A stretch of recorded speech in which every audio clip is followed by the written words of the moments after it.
ቆዩ ጠብቁ። እኔ የማደርገውን እኔ አውቃለሁ። እኔ ላይ ይሄን ያክል መፈጸም አግባብ ነው ወይ? እኔ አክብሬ ደግሼ በጠራኋቸው የኔ ይሄ ይገባኝ ነው ወይ ብሎ ያፌት አቶ ያፌት እንደፎከረው ያው ዛሬ የሆነ ጥቃት አድርሰዋል አሉ። የምን ጥቃት እንዳትሉ በሮኬት ወይስ በምንድን ነው የሚልም አይጠፋም። ብቻ በሆነው ይሁን በሮኬት ሆነ ስናፐርም ይሁን ምንም ይሁን መታወቁን እስካሁን አልታወቀም። ነገር ግን ጥቃት እንደደረሰ አንዳንድ መረጃ ደርሶናል። ጥቃቱም ያደረሰው እናቱ ባሉበት ቤት ነው ማለት ነው። ስለዚህ አሁን በፖሊስ ተከብበው እንዳሉና መውጣትም መግባትም እንዳንቻሉ አንዳንድ መረጃዎች እየወጡ ነው። አንዳንዱ ደግሞ አይ እያለ ነው። አንዳንዱ ደግሞ አይ እውነቱ እያለ ነው። እስካሁን የተጠራ መረጃ ባይኖርም ግን እንደዚህ አይነት ነገሮች እየወጡ ነው። አንድ ነገር ምንም ሰው ሳያገኝ አይናገርም። የሆነ ትንሽ ነገር ግን ካገኘ ያው የኛ ሰው አበሻ ታውቃላችሁ፣ ጨማምሮ ጨው ካነሰው ጨው፣ ሚጥሚጣ ካነሰው ሚጥሚጣ፣ እንዲሁም ደግሞ ቅቤን በርበሬም እንደዚህ ያነሰው ነገር ይጨምራል እንጂ ዝም ብሎ ተነስቶ አያወራም። ይሁን ነገር ያው ካለ ትንሽዬ ነገር ካለ ጨምሮ ጨማምሮ አሟሙቆ ያው ቀምሞ ነው የሚያቀርበውና በእንደዛ አይነት ሁኔታ የሚላለ ነገር ግን ያው የሆነ ጥቃት እንዳረሰባቸው አሁን እንደዛ ነው እየተወራ ያለው። ይሄ ሰው የሚቻል ሰው አይደለም ስላችሁ በመከኛት ነው። እሺ እስከ መቼ ነው እንደዚህ በስናፐር እየተተከሰ ልጃቸውን በግድ ነጥቆ ቤቱን አስቀምጦ አስሮ እንዴ? እስከ መቼ ነገር መቀጠል ይችላል? አሁን የዚህ ሰውዬ አንድ መፍትሄ የሚሰጠው ሰው አቶ ነው እንዴ? ሰላም አለይኩም ወራህመቱላሂ ወበረካቱ። ሰላም ጤና ይስጥልኝ። ውድና ተከበራችሁ ቻናል ቤተሰቦች እንዴት ናችሁ? ደህና ናችሁ ወይ? በያላችሁበት ሰላማችሁ ይዛ። እዚህ ቻናል አዲስ ሆናችሁ ሰብስክራይብ፣ ሼር፣ ላይክ ያደረጋችሁ አብራችሁን ቆዩ ማለት ነው። ያው መግቢያ ላይ እንዳልኩትም ዛሬ ያፌት የሆነ ጥቃት እንዳደረሰ አንዳንድ እንትኖች እየወጡ ነው። ይሄ ነገር ገና እያተጣራ በማጣራት ላይ ያለ ግን ይሄን ከደሱ ማን ነው ምንድን ነው ሰው በሰቀቀን እንደዚህ የሚያስቀምጠው እንዴ? በቃ አንድ ሰው አንድ ወንድ ይጥፋ ወይ እሱን እርምጃ የሚወስድ የሚል የእኛም ጥያቄ ነበረ። ያው በእኛም ዙሪያ ያሉ ሰዎች የሚጠይቁት ጥያቄ ነበረና ጥያቄው እስካሁን አልተመለሰም።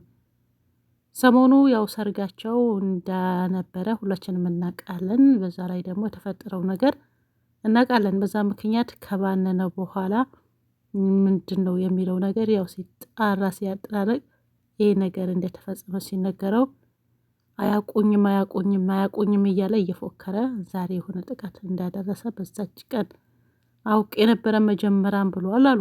ያው የዛ ነው ዛሬ ያው ጥቃት ያደረሰው። እንዲ ጥቃቱ በሮኬት ነው በምንድን ነው የሚለው እስካሁንም ምንም ነገር የለም። ነገር ግን ጥቃት እንዳደረሰ አንዳንድ የሰፈር መረጃዎች እየወጡ ነው ማለት ነው። እፉዬን ፈርታለች አሉ። የትም እንደሚወስዳት አይታወቅም። አዎ ቤታቸውም ለመሄድ አትችልም በሄድ። ስለዚህ ወዴት እንደመሄድ እራሷን አታውቅምና ሰውየው እያስቸገረ ነው አሉ። ነገር ግን ይሄ ሁሉም ማነው እሱን ይናክር? ዋና ደግሞ የሚፈልገው ከሴቶችም ይልቅ ናታ ነው።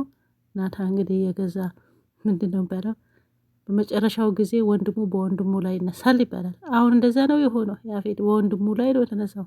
ታውቃላችሁ ያፌትና ናቱን ወንድማማቾች እንደሆኑት ስንቶቻችሁ ታውቃላችሁ? ወንድም ናቸው። በህፃንነታቸው ተለያይቶ ስላደጉ ነው እንጂ እንትን ናቸው፣ ወንድማማች ናቸው። እንደዚሁም ደግሞ እንትናን ማነች ጺም ደግሞ እንደዛው። ያፌት እኮ ስለ ጺ ሲነሳ እኮ አይወድም። ሰውዬው እኮ ያውቃል ጠንቅቆ ማለት ነው። እያወቀ ነው ናታን የሚቀጠቀጠው እንጂ ሳያውቅ ቀርቶ አይደለም። ጺ የምትባል እህት እንዳለው ካወቀ እንዴት ነው ናታን የሚል ወንድም እንደሌለው የማያውቀው? ወይስ ደግሞ እንዳለው የሚያውቀው? እንዴ ምን ሆነች? ያውቃል ግን እያወቀ በቃ ቅናት እንበለው ወይስ አላቅም። ጽዮን ላይ እኮ የሆነ ነገር ሲነሳ እኮ አይወድም። አሁን ሰሞኑ ያክስቴ ልጅ ያለውን ጽዮንን እንድትሰጠኝ ቃል ግባልኝ ሲለው ነው እንግዲህ በጥፊ ያ ሁሉ ፊቱ እንደዚህ ያደረገው። ስለዚህ ከዚህ በፊትም ሉሊት ታስታውሳላችሁ? ሉሊት አንስታ ነበረ የተወሰነ ነገር ስለምን ሆነ ነው ምናምን ሲላት ብላ ነበረ። በዛ ሳጠጥሮ እቺ ልጅ አለ አንድ ነገር ብትሆን አንድ ነገር ጥቃት ቢደርስባት በአንቺ ራስ አልወርድም እወቂ ብሏት ነበረ ሉሊት ካስታወሳችሁ። ስለዚህ አሁንም ደግሞ ማኖች ጽዮን ላይ የሚመጣው ነገር በታምር አይደራደርም። ምክንያቱም እህቱ ነች። ገብቷችኋል አይደል? እህቱ ነች። ስለዚህ የሆነ ጠማማ ሆኑ ነው እንጂ ጠሙ ነው እንጂ ያፌትም ወንድሙ መሆኑን ያውቅ ነበረ። ሌላው አንድ ሰማሁት ዜና ያው ተይዛለች የሚል ነው። ማነች ሂዊ ማለት ነው። ሂዊ ተይዛለች በንዴት ሆኖ እንደው በዛ ሰዓት ነው ገጠመውና ተይዛለች የሚለው አንዳንድ ማዝማሚያዎች አሉ። የተያዘች ደግሞ በአፌት ሰዎች ነው። ነገራችን ላይ መጀመሪያ እነሱ ነበር እንደሚይዛት ያሉ ወይም ደግሞ ሰምፈራችሁ ያ ነበር ደስ የሚለው ነገር መጀመሪያ ማውቃ ያው ተዘጋጅታ ስለጠበቃቸው እንጂ ያው ተይዛለች የሚል መረጃም እየወጡ ነው። ምንድን አላችሁ? አዎ እየወጡ ነው። ነገር ግን የሴቶች ቦታ ይውሰዳት አይውሰዳት እስካሁን የታወቀ ነገር የለም። ግን እንደተያዘች አንዳንድ መረጃዎች እየወጡ ነው። አሁን በዚህ ሁኔታ ከያዛት ራሱ ወደ የሚምራት አይመስለኝም። ምክንያቱም በንዴት ላይ ነው ያለው አሁን ማለት ነው። ስለዚህ ይህን ሰውዬ እንደው መጨረሻው ሁለት ጆሮ ይዞ እንደዚህ ስፖርት የሚያሰራው ሰው ይህ እጅ በጆሮ የሚባለው ስፖርት አስታውሳችሁት? ጠዋት ጠዋት ትምህርት ቤት ሲረፍት እንደዛ ነው የሚባለው ነበር። እጅ በጆሮ እንዴት በእግራችሁ በሁለት እግራችሁ አስገብታችሁ ጆሮአችሁን ለመያዝ ማለት ነው። እንደዚ አይነት ቅጣት ተቀጣችሁ አታውቁም?